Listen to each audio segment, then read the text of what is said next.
నమస్కారం. టీసీఎన్ న్యూస్కి స్వాగతం. ముందుగా ముఖ్యాంశాలు. భీమవరం విష్ణు కళాశాలలో భద్రపరిచిన ఈవీఎంల స్ట్రాంగ్ రూములను ఆకస్మికంగా తనిఖీ చేసిన పశ్చిమ గోదావరి జిల్లా కలెక్టర్ సుమిత్ కుమార్ అధికారులకు సూచనలు, సలహాలు. గొల్లవానితిప్ప గ్రామంలో రక్తపోటు వ్యాధి నివారణపై నిర్వహించిన అవగాహన ర్యాలీ ఆధ్వర్యం వహించిన జిల్లా వైద్య ఆరోగ్య శాఖ.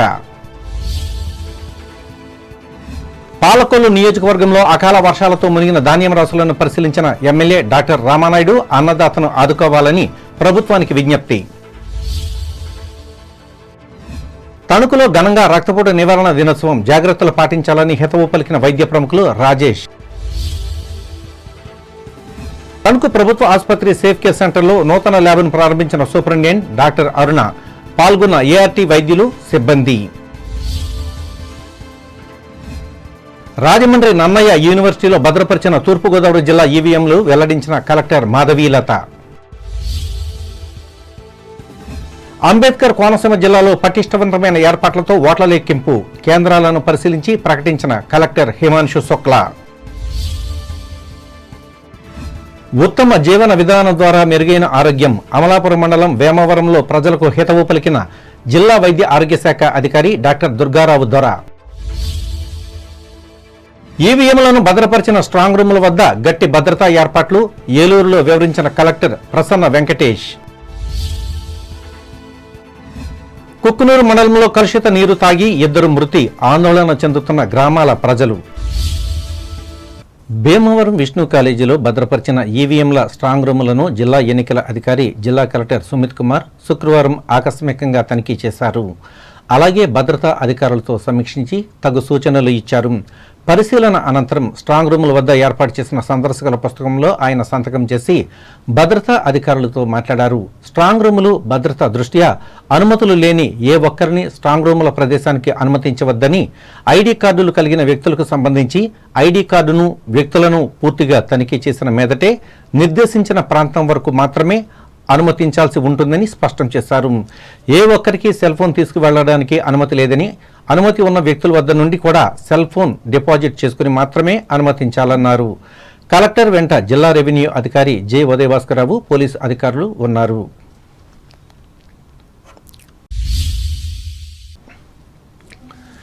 భీమవరం నియోజకవర్గ పరిధిలో గొల్లవానితిప్ప గ్రామంలో ఉన్న ప్రాథమిక ఆరోగ్య కేంద్రంలో జిల్లా వైద్య ఆరోగ్య శాఖ ఆధ్వర్యంలో ప్రపంచ రక్తపోటు దినోత్సవాన్ని శుక్రవారం నిర్వహించారు. ముందుగా గ్రామం అంతా అవగాహన ర్యాలీ నిర్వహించి రక్తపోటును నియంత్రణలో ఉంచుకోండి, ఆరోగ్యంగా జీవించండి అంటూ పెద్ద ఎత్తున నినాదాలు చేశారు. ఈ సందర్భంగా జిల్లా వైద్య ఆరోగ్య శాఖ అధికారి డాక్టర్ డి మహేశ్వరరావు మాట్లాడుతూ జిల్లా వ్యాప్తంగా ఉన్న ప్రాథమిక, పట్టణ ఆరోగ్య కేంద్రాల్లో ఈ కార్యక్రమాన్ని నిర్వహించామన్నారు.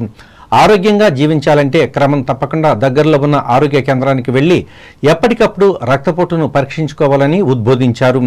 18 సంవత్సరాలు వయసు దాటిన ప్రతి ఒక్కరూ పరీక్షలు చేయించుకుని దీన్ని గుర్తించాలన్నారు. నియంత్రణ రేఖ దాటితే ఈ వ్యాధి ప్రమాదకరమని, ప్రాణాంతకమని హెచ్చరించారు. ఈ కార్యక్రమంలో గొల్లవానితిప్ప ప్రాథమిక ఆరోగ్య కేంద్రం వైద్యాధికారి డాక్టర్ ధనలక్ష్మి, సిబ్బంది పాల్గొన్నారు.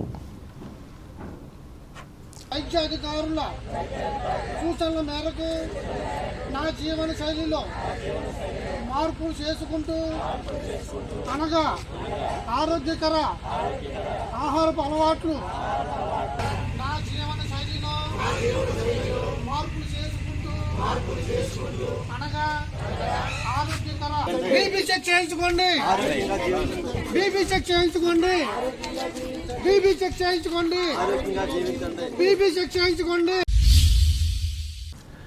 రైతుల పరిస్థితి దయనీయంగా మారిందని పాలకొల్లు ఎమ్మెల్యే డాక్టర్ నిమ్మల రామానాయుడు ఆవేదన వ్యక్తం చేశారు.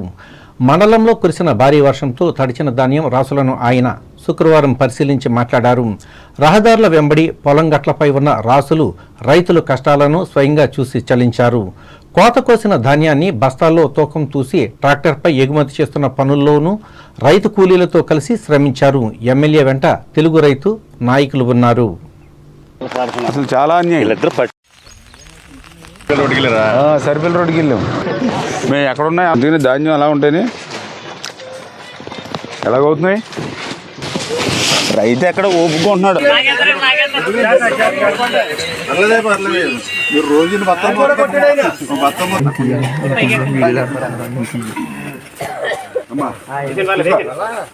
రైతు పరిస్థితి అత్యంత దయనీయంగా ఉన్నటువంటి పరిస్థితి.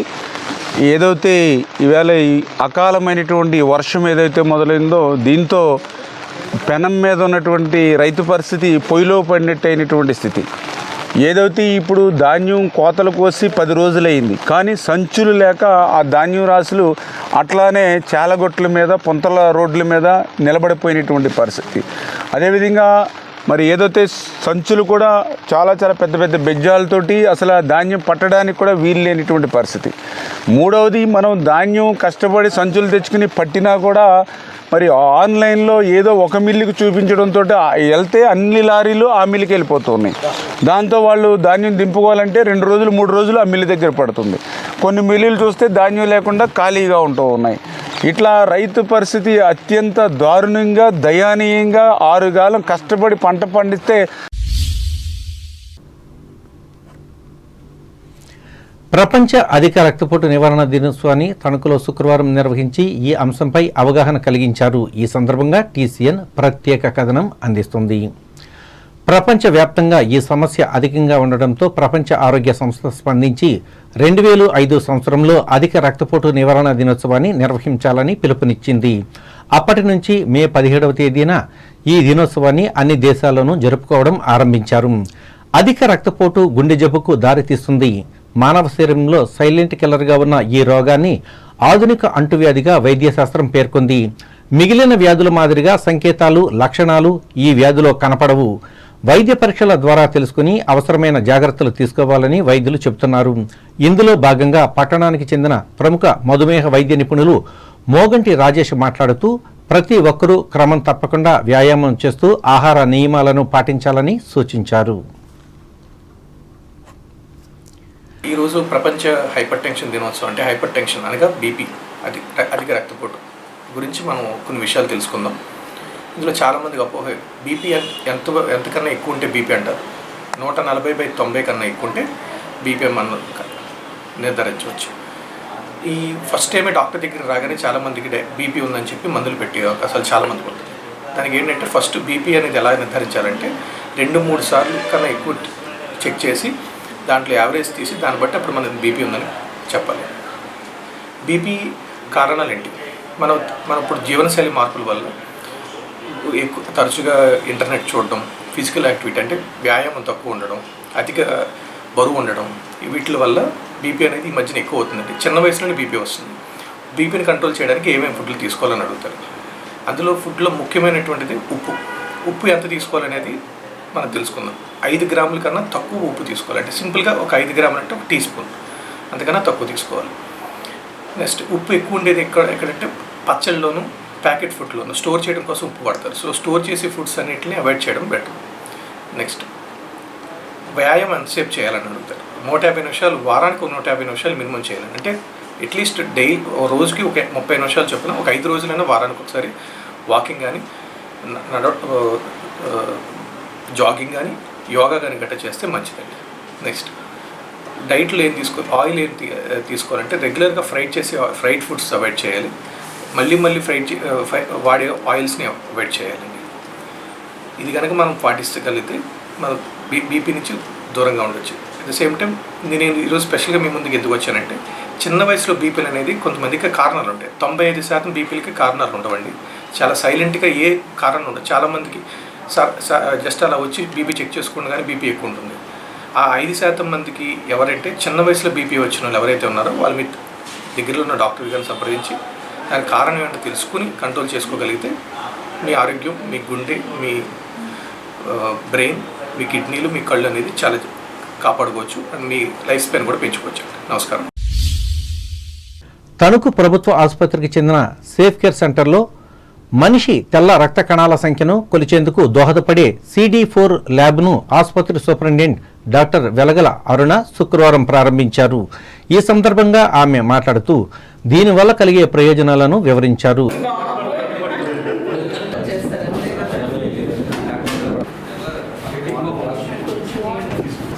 ART సెంటర్ నందు ప్రభుత్వం వారిచే నూతనంగా సప్లై చేయబడినటువంటి CD4 కౌంట్ మెషిన్ని స్టార్ట్ చేయడం జరిగింది. ఇంతవరకు ఏఆర్టీ పేషెంట్స్ అందరికీ కూడా CD4 కౌంట్ చేయాలి అంటే కనుక ప్రతిసారి కూడా మనం తాడేపల్లిగూడెం రెఫర్ చేయాల్సి వచ్చేది. ఇప్పుడు ఆ ప్రాబ్లం లేకుండా ఏఆర్టీ పేషెంట్స్ అందరికీ ఇక మీదట ఇక్కడే చేస్తాము. ఏఆర్టీ పేషెంట్స్కి వైరల్ లోడ్ని బట్టి మనం CD4 కౌంట్ చేయడం జరుగుతుంది. 375 కన్నా తక్కువ ఉంటే కనుక ప్రతి 3 monthsకి CD4 కౌంట్ చేయడం జరుగుతుంది. 375 కన్నా ఎక్కువ ఉంటే depending upon the viral load మనం మళ్ళీ CD4 కౌంట్ రిపీట్ చేయడం జరుగుతుంది. ఈ మిషన్ ఖరీదు 50 లక్షలు. సో తణుకు ప్రజలందరూ కూడా దీన్ని వినియోగించుకుంటారని చెప్పేసి ఆశిస్తున్నాను. నమస్తే. ఈ కార్యక్రమంలో ART medical officer doctor Sunkavalli Ramakrishna, nodal officer doctor Rajeshwari, సిబ్బంది పాల్గొన్నారు.